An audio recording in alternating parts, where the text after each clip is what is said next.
So much for joining in. My name is Micheal Lukomwa. Elizabeth Nakakun is the lady for our sign language interpretation. Now, the Uganda Police Force in a first story has called upon the public to disregard any suspicion surrounding the appointment of the new Inspector General of Police. Police spokesperson Fred Enanga says that the contract of John Martins Okoth-Ochola as IGP is still running until the appointing authority will decide his fate upon expiry of the contract. We have detail to this. Of recent, social media has been flocked with speculative information surrounding the tenure end of the Inspector General of Police, John Martins Okoth-Ochola. Police has disregarded these circulating rumors. The police usually gets information coming from a number of peddlers and propagandists who always speculate over this position as to whether the contract is going to be renewed or there's going to be a new appointment of the Inspector General of Police. Already in the media you could see the stories running that already there are acts of fights between the police, the top leadership, where we have senior police officers and military law officers, whom the media and bloggers claim are lobbying for the position of the Inspector General of Police. The current IGP contract is expiring on the 4th of March 2024, and the public is advised to wait on the police authority as guided by the Police Act regarding appointment of the next IGP. The position of the IGP, you are all aware, is a very prestigious public position which takes a lot of hard work and political savvy to earn. The person of the IGP must be somebody who is very competent in leadership and also administration. It is therefore not a position that is lobbied, but instead eligible persons are thoroughly and vigorously vetted by the police authority and the names forwarded to the appointing authority, who is the Commander-in-Chief of the Armed Forces, that is His Excellency the President. John Martins Okoth-Ochola was appointed by the President as IGP on the 4th of March 2018, succeeding General Kale Kaihura, whom he deputized for 7 years. Meanwhile, the Joint Anti-Terror Task Force in Rwenzori region has apprehended Peter Kungizibwe alias Suleiman, a suspected ADF collaborator. Akungizibwe is accused of coordinating finances for ADF operations in Eastern Congo. Arrested from Hima Cement, where he was working in the cement production department as a subcontractor of True North Company Limited. The search was conducted at his known premises and evidential material recovered. The suspect was under investigation and was also monitored by the Joint Anti-Terror Task Team. In other operations in Rwenzori region, police arrested a one Karungi Zainabu for faking kidnap with the intent of demanding ransom from family members. Called her mother and indicated that she had been kidnapped.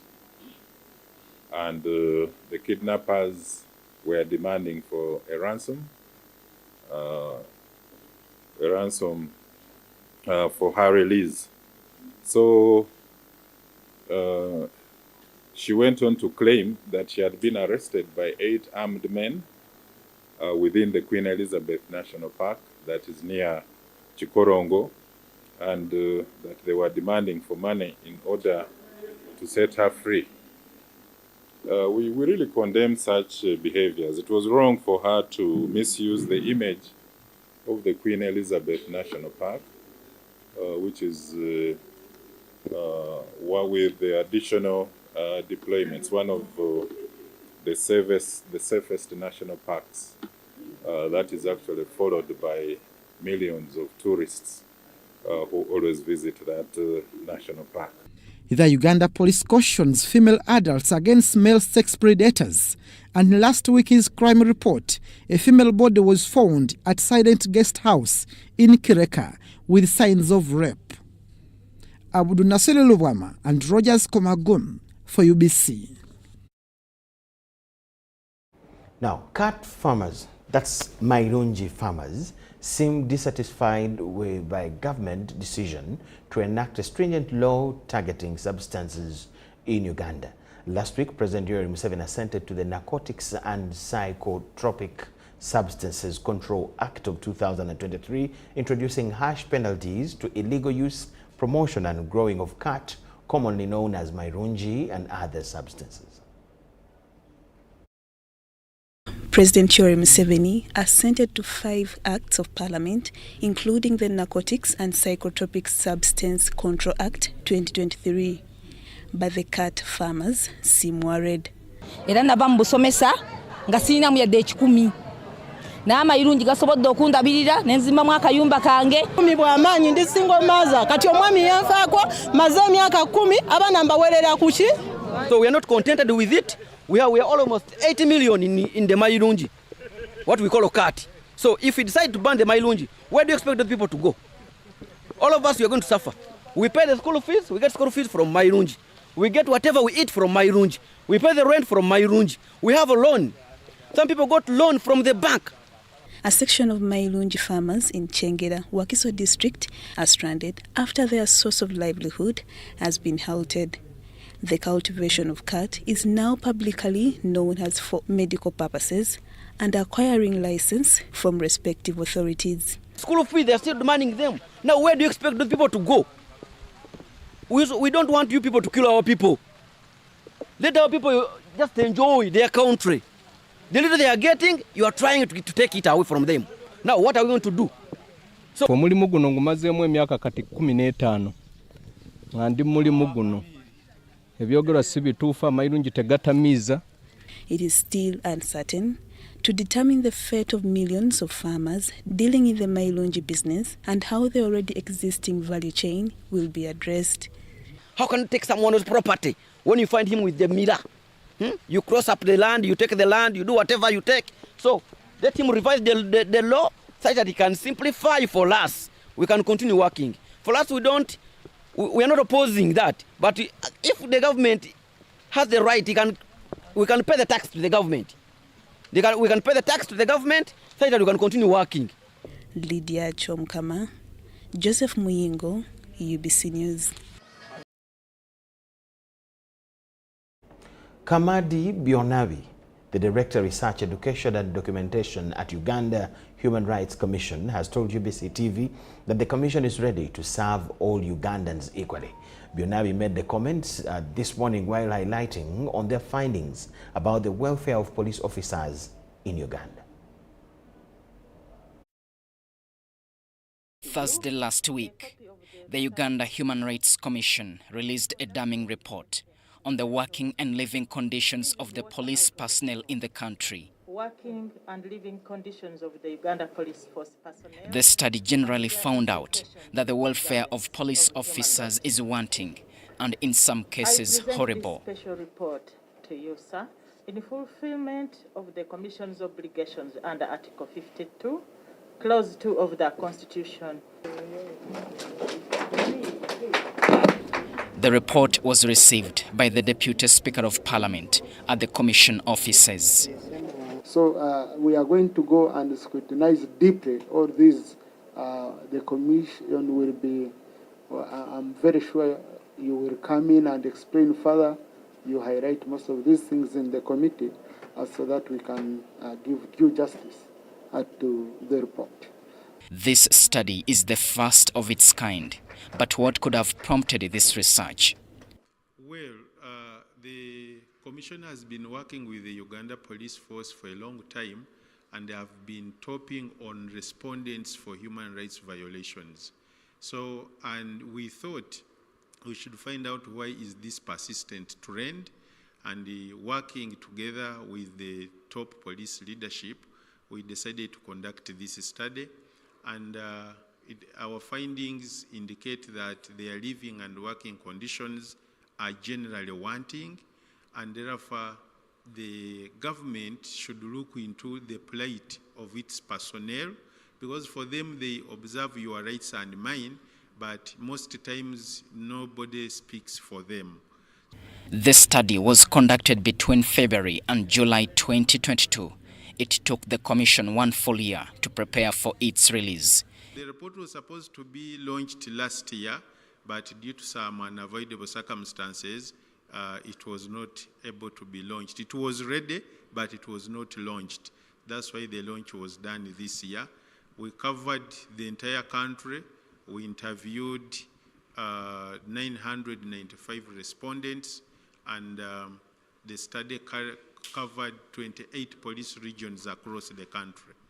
It remains to be seen how this study will be perceived by a section of Ugandans, especially those in the opposition, who have severally accused the Commission of doing little or nothing when they present their grievances. The Commission does something good, it is applauded. When somebody feels he is yet to be helped, he complains. The Commission is there to serve everybody. It should be trusted. Whoever has a problem should come, and the issues brought to the Commission are handled depending on their merits. The Commission says police need the support of all stakeholders, particularly government funding, to enhance accountability and fight impunity for the violation of human rights. Diano Olwin-Peters, UBC News. The Directorate of Immigration has registered a great reduction in the number of daily passport applications amongst Ugandan nationals. Simon Peter Mundei, the spokesperson of the Internal Affairs, says that there is a decline of at least 2,000 passport applications daily as compared to the massive applications before COVID-19 period. The Ugandan daily passport application statistics indicate a significant decline, with less than 1,000 passports being applied for in a day, from 3,000 within a period of 4 years. We anticipated a very big number. That's why we installed a system that can be able to issue 3,000 passports per day. But as I speak now, the numbers for passport applicants have actually reduced from 3,000 during and after COVID to now less than 1,000 applicants who are doing applications. The Directorate of Immigration urges citizens with electronic passports to utilize the e-gates at the Entebbe International Airport to ease clearance upon arrival. You can actually clear yourself without having to approach any counter for any immigration officer to waste time. So there is no need for Ugandan with an electronic passport. The condition is have an electronic passport, the new passport, because it contains a chip in there, and that chip can easily be read by an e-gate technology-equipped system, so that you are able to be cleared even without having to interface with any immigration officer. So just wave your passport, go scan it, and the system will open for you. The gates use fingerprint and facial recognition technology. So you can put fingerprint and be able also to look into the camera straight, and the system will be able to link the information in the passport to your facial features, and after that, the system will be able to recognize that you are the person, and it will open the gates for you. The Immigration Office has assured the public that there will soon be no need for visas by citizens with ordinary passports while accessing South Africa, as the case is with those with diplomatic and service passports. There has been some group of individuals, fraudsters, who wanted to fleece people, even those who hold service passports, that there's a letter that they are supposed to get from the Ministry of Internal Affairs accompanying the passport in order to travel to South Africa. Such a letter does not actually exist. We have an arrangement, a bilateral arrangement with South Africa, allowing our people who have service and diplomatic passports to actually travel there without visa. Efforts are underway and plans are actually almost being concluded for even ordinary passport holders to be traveling to South Africa without visa. We are almost finishing that process of having our people who hold the ordinary blue passport to travel to South Africa without having to acquire a visa. Ugandans have been cautioned against trusting brokers during passport applications, since passport application can be done online on the portal at a standard fee. Patricia Nandago and Rogers Komagon for UBC. The U.S. Ambassador to Uganda, William Pope, has launched the U.S. mission's 7th annual report to the Ugandan people, emphasizing the enduring partnership between the two nations and outlining U.S. efforts to promote a healthy, prosperous, educated, democratic, and secure Uganda.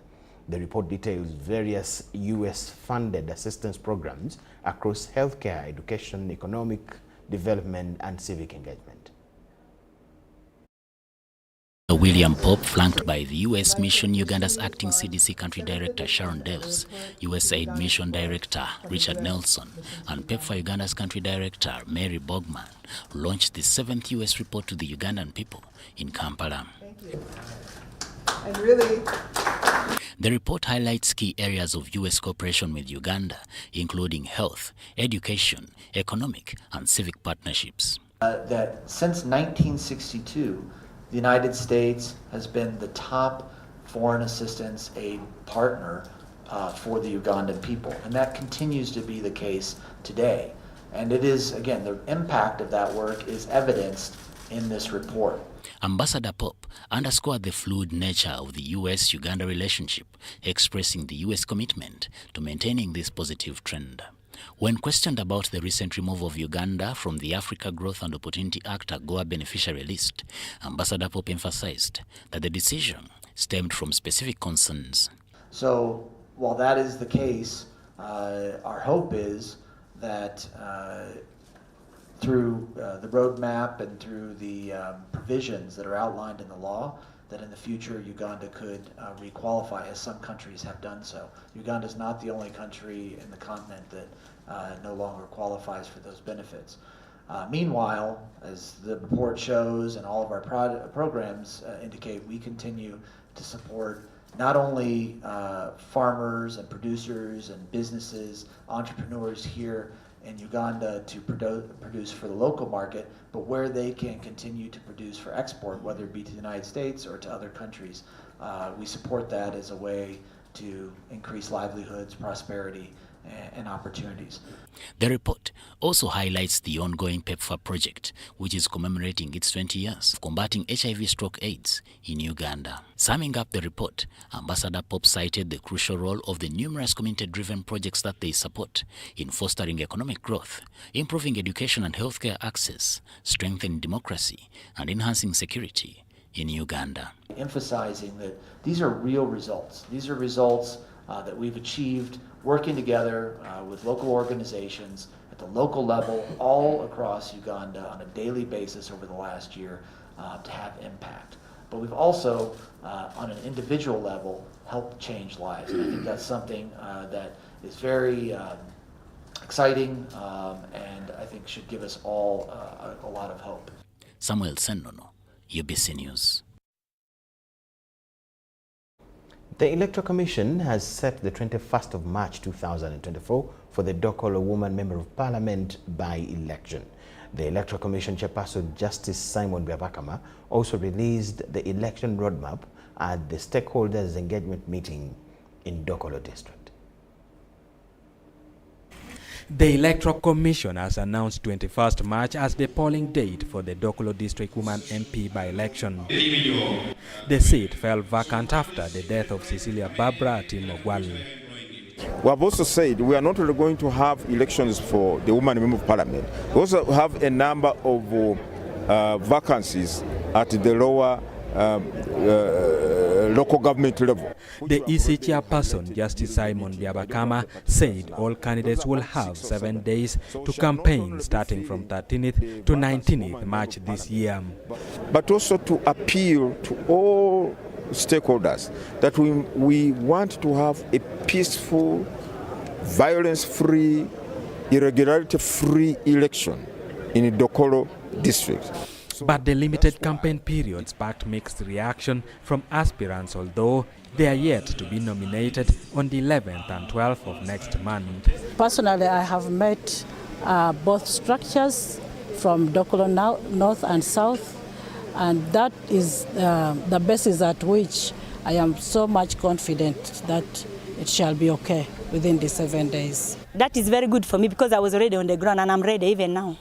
How can you give us 7 days, but if it comes to a by-election for men, they give them many days, they give them 14 days, 21 days in a single constituency. But here we are going for 2 constituencies. We have 14 sub-counties in these 2 constituencies. How do me as a woman move? What the commission is doing is abiding by the law and the Ugandan constitution. If you want to be an MP in this wonderful country, you must abide by the Ugandan constitution. You must abide by the law. You cannot say, oh, it's unfair. No, you cannot. It is about the law of this country. But we don't have much to do because we have a constitutional deadline within which to conduct these elections, and that is 60 days.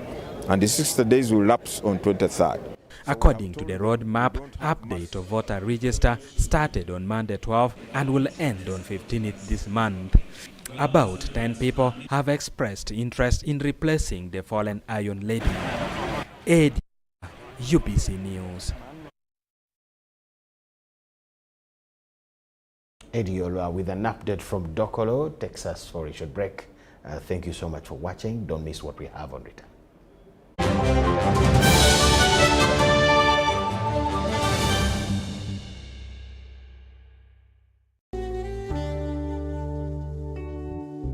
Metu Bus Industries, Namamve, the manufacturers of buses for transporters, schools, tour operators, and special purpose vans and any customized vehicle. Metu Bus Industries offers a range of buses known for safety, comfort, and reliability. Depending on your needs, a bus can simply be a point A to point B people mover with just seats, or a special design that includes power outlet, Wi-Fi, television, refreshment center, and any other specification. Buy your buses from Metu and support industrialization of Uganda. Contact us on 0788 118586 or 0782 030303. Email us metuafricabus@gmail.com. Visit our website www.metubusafrica.com.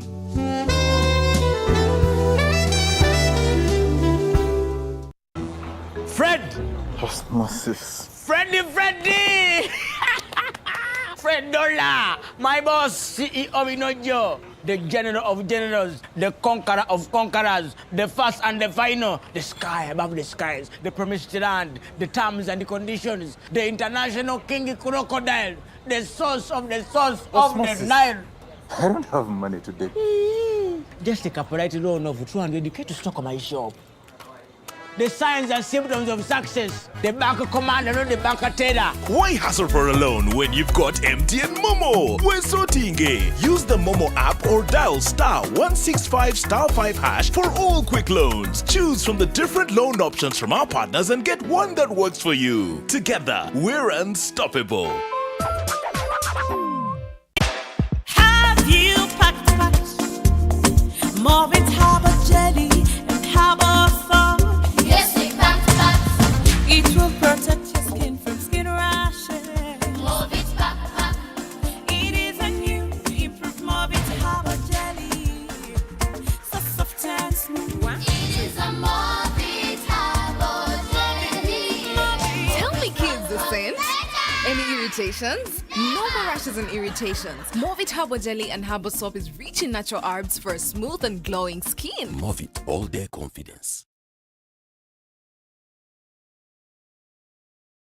Hi, Fifi. How are you? I'm fine. Baby, whenever I eat chips and chicken, I feel stomachache, joint pain, and body weakness. My dear, go to MX Nutrition Center and learn the best food for your body.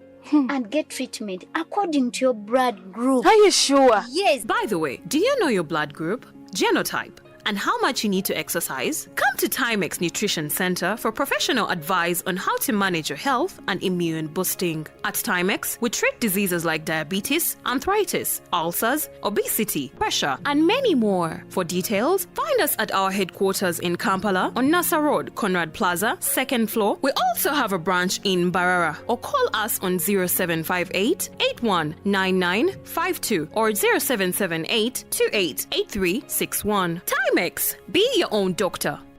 Get ready for the sizzling Pa Irisitiange Back to School edition. Prep your child for school and win big. Just shop for their school essentials, download the Pa Irisitiange app on your phone and submit your e-receipt fiscal document number. There you have it, a brand new refrigerator, a shopping spree, the newest electronic devices, or even a fantasy family vacation may be yours for the taking. With each electronic receipt you submit, you get closer to the prize. To enter and win, your e-receipt must have a fiscal document number, a QR code, and a verification code. Shopping becomes an exciting adventure with URA. Wangula name Pa Irisitiange.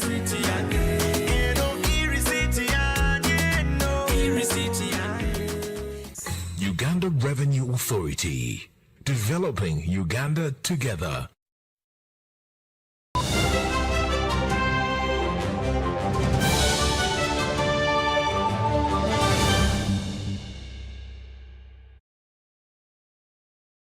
We thank you so much for watching and welcome back from the break.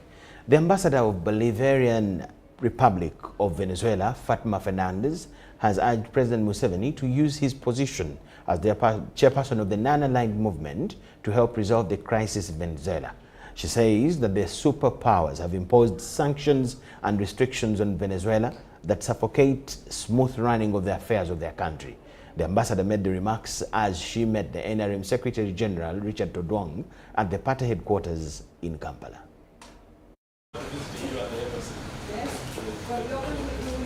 We have been aware of the solidarity of the Ugandan government in the international forum. We have faced in the last year, since 2014, the effects and imposition of illegal unilateral coercive measures, the so-called sanctions. We don't like to call them sanctions because to be sanctioned it means that you did something wrong.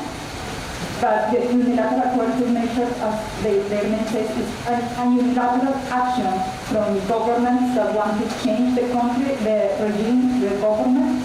And they even say so, that they want to impose the maximum suffering of the Venezuelan people.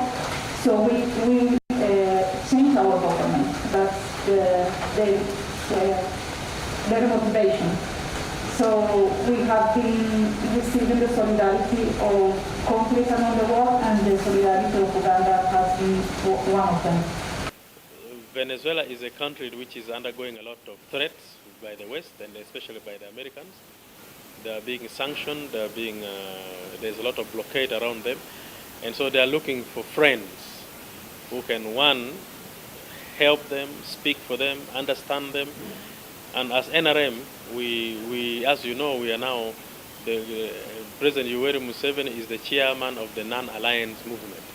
So when people feel marginalized, they run to him as the chairman of the non-alliance movement for support and for solidarity. So these are just some of the beginning of what we are going to see, because the marginalized countries of the world are going to be running to Uganda for support, for assistance. And so this puts Uganda in a very unique position that we now have to help other countries to overcome the challenges they are facing. And so that is partly why the Venezuela ambassador came to the party. The other time we got the other ambassadors who came. Written by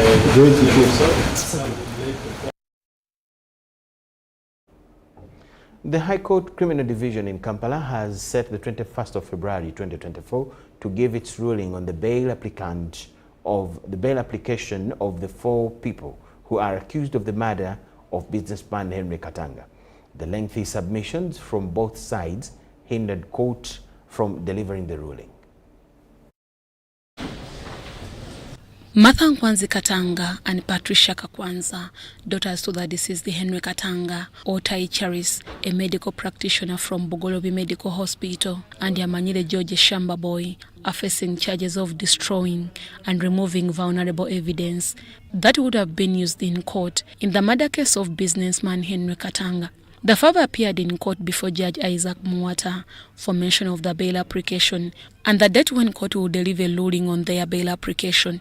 Senior State Attorney Jonathan Muwaganya asked court to deny the accused bail, raising objections basing on the substantiality of Amanyide George's sureties, alleging that they have failed to present to court their places overboard. My Lord, on verification, the same LC confirmed that all the three sureties are not residents of his village. State also objected to Otai Charis's sureties, alleging that they are not connected to the applicant and that some of them have failed to present their IDs to court. As verified by the affidavit of Veitese, these people are tenants. Even a tenant should prove tenancy. The courts have now moved away from the idea that a surety must provide, as long as he provides a letter from his LC. Muwaganya asked court to put stringent bail terms, among others, depositing each 100 million as bail or bond. And instead have the matter fixed for hearing. We want to propose a deposit of land titles, deposit of their national passports. My Lord, a punitive bond commitment. Defense, however, objected to the prosecution's prayers, alleging failure to cite any law in support of his oral submissions and prayers. To call them professional sureties who do not know Amanyide is incorrect. All of them answer Mbuya, with one of them giving, on top of Mbuya, giving details of also a village. Defense also prayed to court for mandatory bail for one of the accused, Patricia Kakwanza, who is a 3-month breastfeeding mother. Under Article 23(6)(b), where the accused has been in custody for 60 days before trial for an offense triable by the High Court as well as the subordinate court, that person shall be released on bail. Judge Isaac Muwata set 21st February 2024 to deliver a ruling on their bail application. The accused persons have been further remanded. Nkwanza and Kakwanza Patricia were arrested alongside their mother Mole Katanga, who is jailed in Luzila prison on charges of murdering her husband Henry Katanga. Deborah Namamonde, UBC News. Uganda will host the Blood Transfusion Congress, targeting increasing blood needs in the country and create awareness on blood donation. The Director, Uganda Blood Transfusion Services, Dr. Dorothy Cheyune, told UBC that the event converges experts and stakeholders in blood transfusion worldwide. The Congress will run from 4th to the 7th of March at Speak Resort Munyonyo on the theme Safe Transfusion Services. Congress on Transfusion Medicine, which presents an opportunity for the country and a broader healthy sector. The Executive Director of the Uganda Blood Transfusion Services, Dr. Dorothy Cheyune, says the 11th Congress will attract stakeholders and experts in transfusion medicine. I expect all those healthcare providers who use our blood and blood products to be at this Congress, because they are going to know why, when they request for blood, why we take some time, what should we do, and how can they help us to improve blood services in their healthcare facilities. So it's a must attend for all healthcare professionals who use our blood and blood products in Uganda. The event is a platform for sharing knowledge, experiences and best practices to sustain blood transfusion services in Africa. We're going to make sure that we share knowledge, We are going to make sure we talk to our clinicians. We are going to ask the clinicians to come and learn new things from our international colleagues, which can make and help our services better in Uganda and in Africa at large. A blood transfusion specialist at Makerere University, Professor Isaac Kalja, called upon policymakers and clinicians to improve on blood safety. He urged everyone to participate actively in the Congress for an enhancement of blood transfusion practices across the continent. Policymakers, come to this meeting. You are going to learn a lot. Issues that will lead you to make appropriate policies for the country and for our region, but also for our continent, on accessibility, safety, and improved use of blood. That package is there in this meeting. Jane Ngramcha, Anit Sana for UBC News. The member of Patriotic League of Uganda, Kamtegeki Henry Basaliza, has appealed to the public to embrace PLU because it's a civic organization. He disclosed this during an exclusive interview with UBC at his office in Ntinda. On 7th February 2024, the MK movement, led by General Muhoozi Kainerugaba, rebranded itself to Patriotic League of Uganda.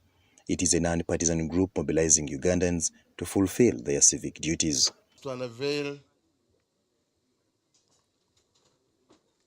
our new formation.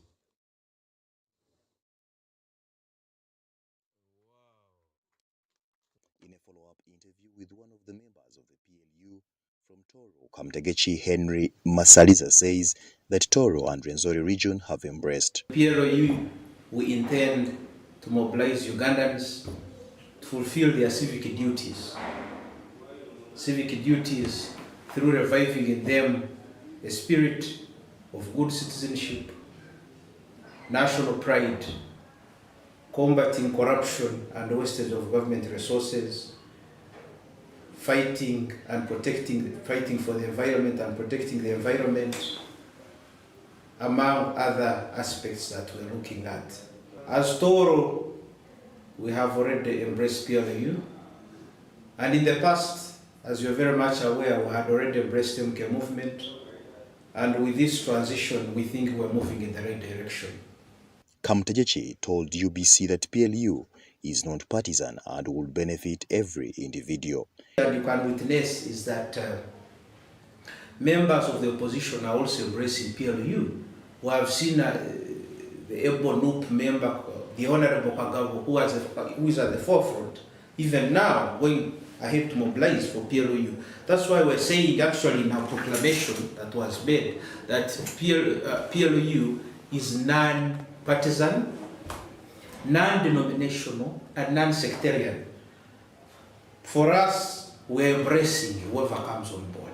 We are welcoming whoever comes to support our cause, because it is not a cause for us, it is a cause for, PLU is bigger than all of us. It's a cause for the entire nation. He applauded the ruling party, the NRM, for their achievements.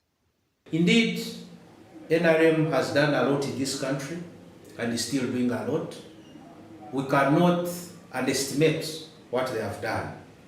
And indeed, it is this time that we need to appreciate their works. Kamtegechi Henry Masaliza appeals for togetherness of the NRM government with PLU to change Uganda. Ugandans should expect a lot from PLU because we intend to come, the first thing we intend to do, which we actually want to implement as going forward, fighting corruption. Fighting corruption, it is a scourge that is within us. It is within us, it has been in us, so we need to see, can we do better? I know it is a very big challenge which you cannot do in a single day, but I think given chance and given that mandate, we can do it. We can work hand in hand with NRM. Story compiled by Kenneth Tanaba for UBC News.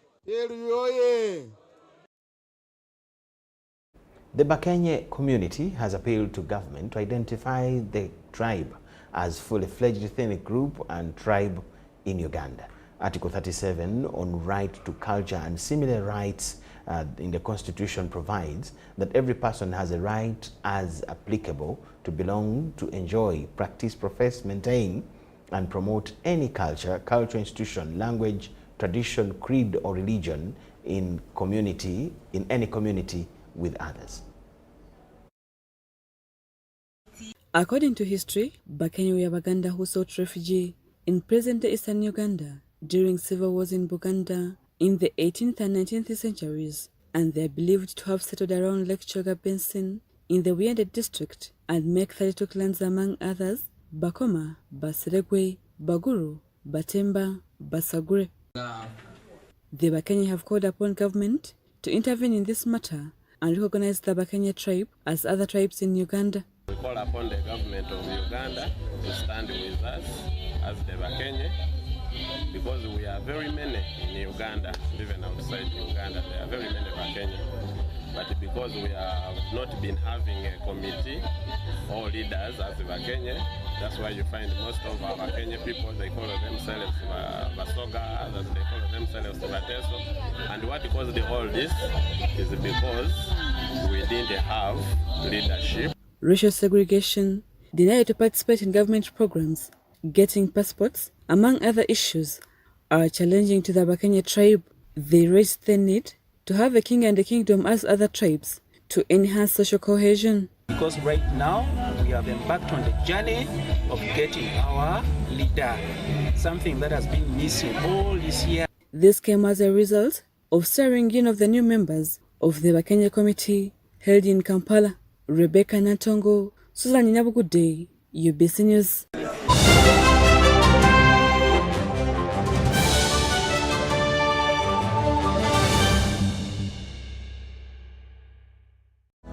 The government of Uganda and the Uganda Bureau of Statistics is calling upon all stakeholders such as the chief administrative officers, city mayors, resident city commissioners, city clerks, city and division councillors, wards and LC chairpersons, as well as the residents and business communities to cooperate with the UBOS field teams as we embark on advanced preparations to conduct the National Population and Housing Census on the 10th of May 2024. The census will be a 10-day exercise to obtain statistical data and information that will be used for planning and policy formulation, including information on 1. How many we are, 2. Where we are, 3. How we are living, 4. What we own, and 5. Where we access services from. The Uganda Bureau of Statistics has now started listing of households and mapping in the 11 cities of Arua, Fort Portal, Gulu, Hoima, Jinja, Lira, Mbale, Masaka, Mbarara, Soroti, and in the Greater Kampala comprising of Kampala, Wakiso, and Mukono districts. For more information, please call 0755 342 128 or 0773 342 128. This message is brought to you by the Executive Director and Census Commissioner, Uganda Bureau of Statistics. Census 2024. It matters to be counted. Fred! Osmosis. Freddy! Fred Dollar, my boss, CEO Inojo, the general of generals, the conqueror of conquerors, the first and the final, the sky above the skies, the promised land, the terms and the conditions, the international king crocodile, the source of the Osmosis. the Nile. I don't have money today. Just take a polite loan of 200k to stock my shop. The signs and symptoms of success. The bank commander, not the bank teller. Why hassle for a loan when you've got MTN Momo? We're sorting. Use the Momo app or dial *165*5# for all quick loans. Choose from the different loan options from our partners and get one that works for you. Together, we're unstoppable. Hi, my name is Dennis Masindo Nyango, former Uganda Cranes captain and goalkeeper. My kind of a tank at home is a Crest tank. I use it at the farm and at home. I recommend it for everyone.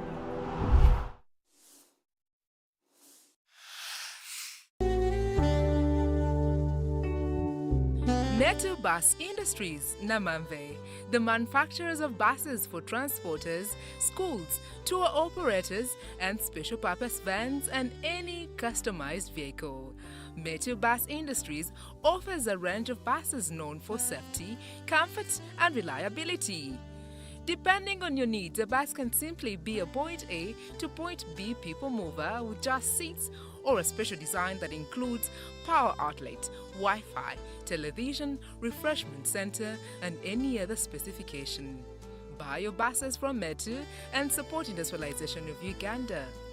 Contact us on 0788 118586 or 0782 030303. Email us metuafricabus@gmail.com. Visit our website www.metubusafrica.com.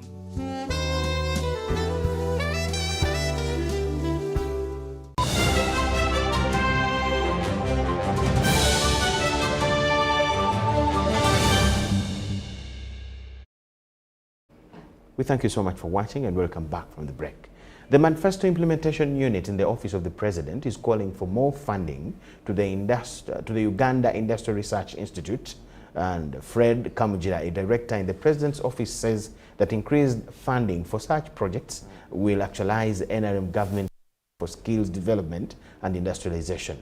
He was leading a team of economists and administrators from the Manifesto Implementation Unit to assess the extent to which the UIRI has lived up to its goals.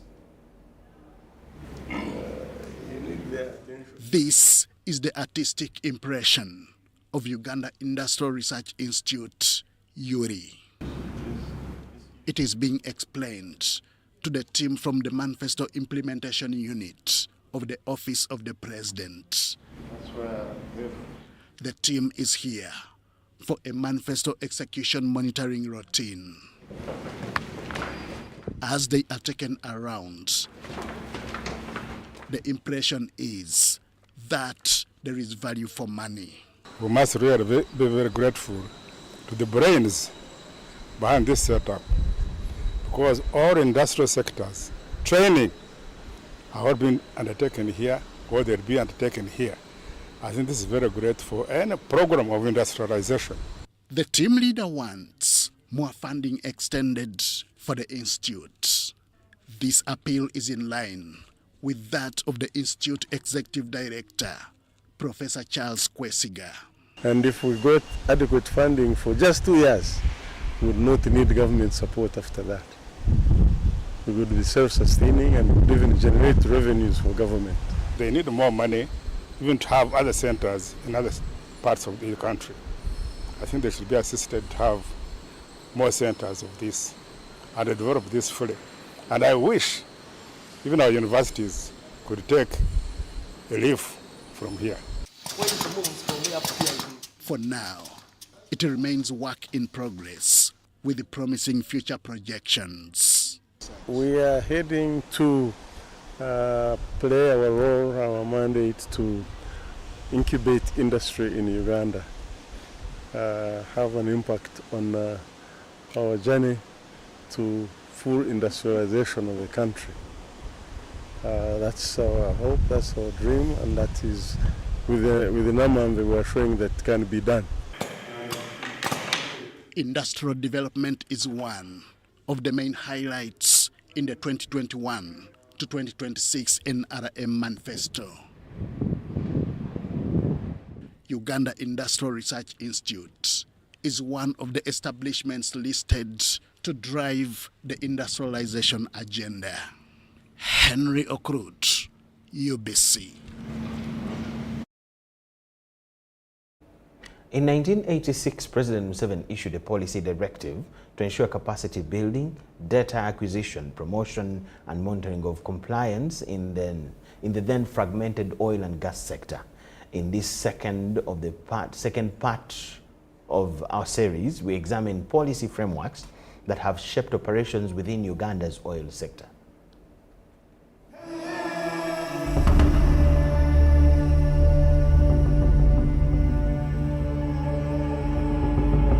Lately, On September 27, 1985, a Petroleum Exploration and Production Act was enacted by Parliament under Milton Obote's second presidency, only to give way 3 months later to President Museveni's government to take on the mantle. Shell BP people came a few days after we were in the government to meet me in Entebbe, and they said there is oil in the culvert. So we were about to sign agreement with the government of the other government which had collapsed. Now we are here to sign with you. Subsequently, due to a lack of sufficient knowledge about the sector, the President made a policy directive to ensure that oil and gas be studied and laws enacted.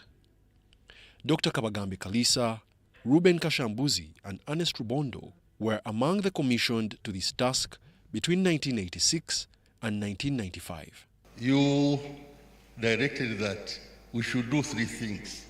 One is to train people in oil and gas disciplines. 2, you said that we should carry out petroleum exploration promotion by carrying out work and inviting companies to participate in exploration. 3, you directed that we should monitor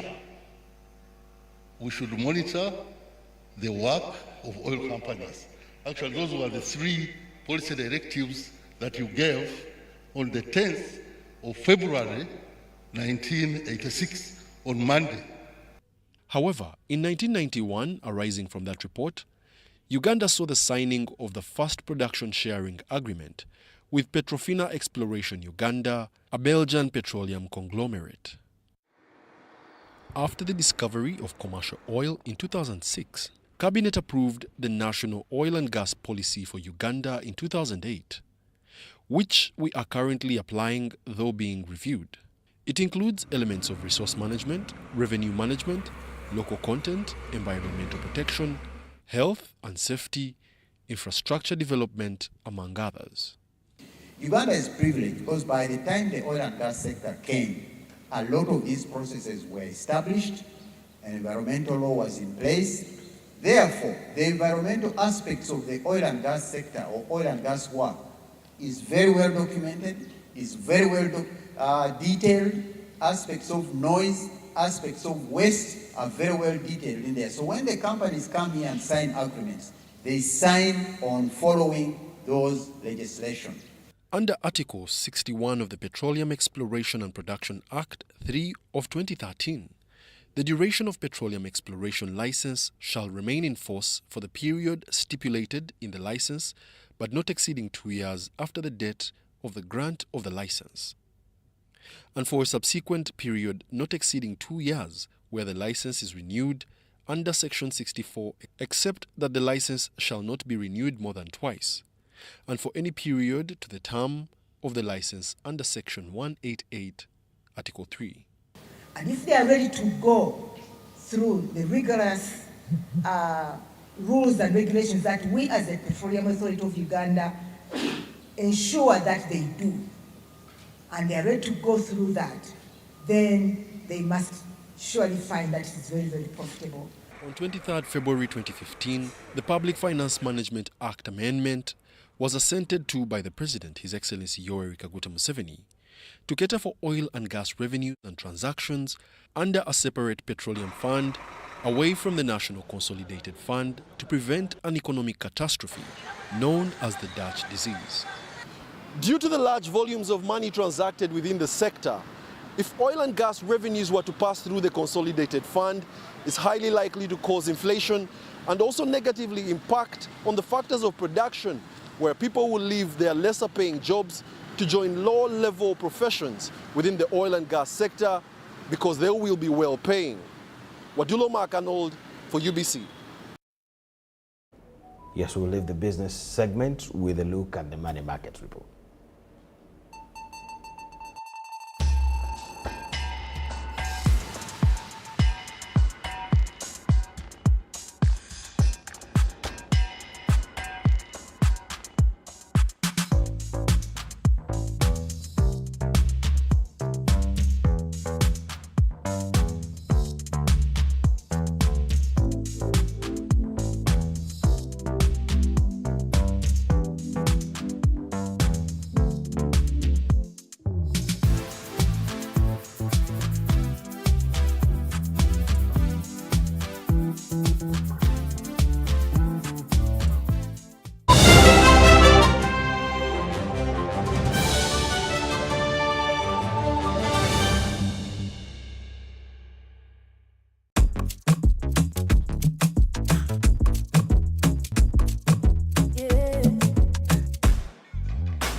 In the production process of Aquafina, we expertly filter every drop, providing clear and perfect tasting water to help you keep hydrated with the added benefit of minerals. Aquafina is bottled by Pepsi Cola International in Uganda and is available at only 1,000 shillings. Get value for your money by choosing the right paint. With Global Paints, you don't just paint, but paint for generations to come. Make Global Paints a paint of choice and make your building a paradise. We have weather coat emulsion, undercoat emulsion, silk vinyl emulsion, flat emulsion, super gloss and high gloss. Global Paint, a reliable product.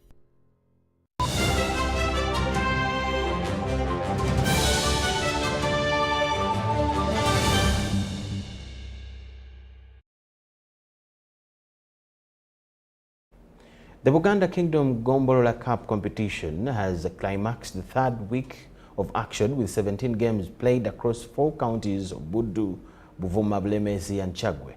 24 goals were scored. Of the events was the Minister Wekitiibwa Robert Sserwanga Salongo's visit to Chagwe. He watched Mutubeena Kawuga beat Mutuba Musanvu Kawolo 1-0 and visited youth undertaking economic development projects. He also officiated the swearing-in ceremony of new County Kingdom youth leaders.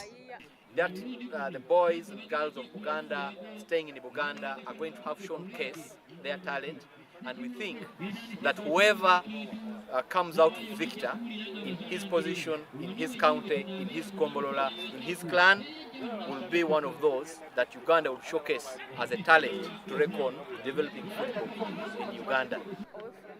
Chagwe witnessed action in 5 games as Buvuma continued its entertaining games with Musale Sejas Polomondi scoring twice to help edge Sabagabo Nairambo 2-1 at the Saza grounds. Bulemezi opened their campaign with Mutuba Kubisemoto beating Mutuba Ena Kawuluku Simakulubita 3-0 at Semuto Church of Uganda in the Kangao Matumpagwa group. Omuvubuka wanaava eno ng'azannya okuva ku magombola kitegeeza kigenda kumuexposinga eri clubs ez'enjawulo. For action in Buddu's Pokino Cup, 6 games were played in the Daudi Chwebuko Mansimbi group in a gala format. Mutuba Kuminago Bigasa and Musale Butenga qualified to the round of 16 with 5 points, while Mutuba Bilimwebiri Kitanda stands a chance to qualify as one of the best losers. Ndabira ddala ng'omulundi guno tugenda kufuna abazannyi abo bennyini abagwanidde okusamba olw'enteekateeka eziriwo ez'okusunsula mu magombola gano. Ate era kijja kutuyamba okwewala okumenya amateeka kusanga omuntu ng'afunye mu kusamba omupiira kusinga wagenda okukola ekikuba. Week 4 of the competition next weekend will have games in 10 counties of Busiro, Buvuma, Buddu, Chagwe, Bulemezi, Kochi, Chadondo, Singo, Uwekula and Maogola. The Magombola Buganda football tournament was started this year purposely to identify talent to grow Buganda and Uganda's football. Tributes are flowing for the Kenyan running sensation Kelvin Kiptum after the marathon world record holder was killed last night in a car crash at the age of 24. Kiptum, who won the London Marathon in April before setting the world record in Chicago in October, was reported by police to have lost control of his vehicle at 11 p.m. while driving in Kaptagat in Kenya's Rift Valley province. He's waving to the crowd, kisses. An amazing effort by Kelvin Kiptum for a new world record at the Bank of America Chicago Marathon. The late Kelvin Kiptum exploded onto the marathon scene when he ran a world record of 2 minutes and 35 seconds in Chicago in October 2023, taking 34 seconds off fellow Kenyan star Eliud Kipchoge's previous record. Kiptum also won his other 2 efforts in his debut in Valencia in 2022 and a follow-up in London in 2023. The final 400 metres onto the carpet inside the City of Arts and Sciences. What a run it's been for him. He can see the Finnish country in front of him. What a run, Richard. It's going to be a new course record. Remember the course record set here 2 years ago by compatriot Evans Chibet. This is a phenomenal run. This is one of the fastest marathons of all time. It's a debut, and he's going to be inside 2 hours and 2 minutes. 23-year-old Kenyan. Look out for this name. It is here to last a few years. Kelvin Kipton is the winner of the 2022 Trinidad Alfonso Valencia Marathon. Wow.